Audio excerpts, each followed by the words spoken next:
Hello, today I'm going to talk about a figure that I hummed and hawed about getting, but once it went down to the right price, I just couldn't say no, and as you probably guessed by looking at the title screen, it is Beast Hunter's Ratchet.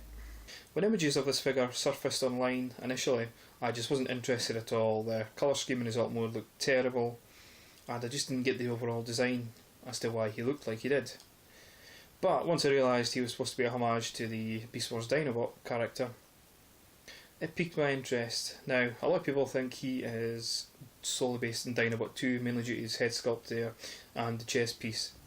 But he seems to share a colour palette which is more similar to the original Dinobot, although his browns aren't as dark as the Dinobot character, and the weapon, of course, is a dead giveaway. While it does spin, it eventually spinned, and he has a gun instead of a spear.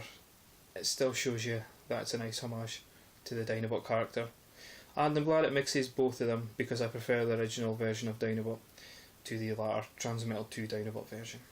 His transformation from robot to alt mode is exactly the same as Prid Ratchet, as you would imagine, as they are the same mould with some slight retooling here, obviously.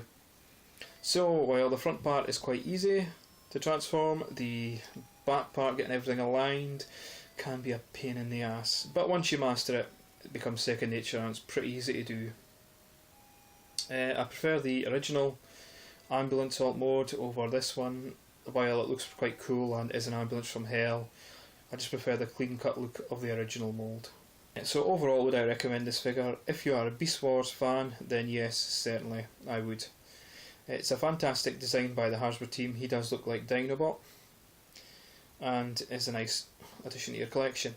But if you can only afford one of this mould, I would go for the original Ratchet, because he just does look so much better in his alt mode and robot mode.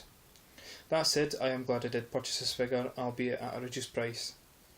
But again, if you can afford to have two in your collection, do pick up this guy as well, you won't regret it.